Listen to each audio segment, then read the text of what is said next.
Okay, pasok. Kami po, BP Sara, nandito po kami na Mercado de Mogat and Tribe ng Antipolo Rizal.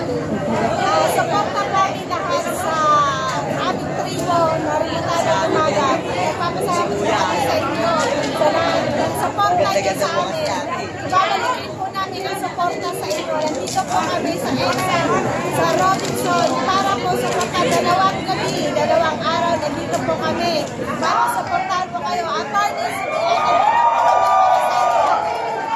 walang lalaban, walang susuko. Nandito kami lahat para ipaglaban. BP Sara, dito kami para tumulong at tulungan ka namin kung ano ang nais namin. Tulungan ang nasalaylayan dahil kami ang aping-api sa aming kabayanan ng aming mga kababayan at mga tribo.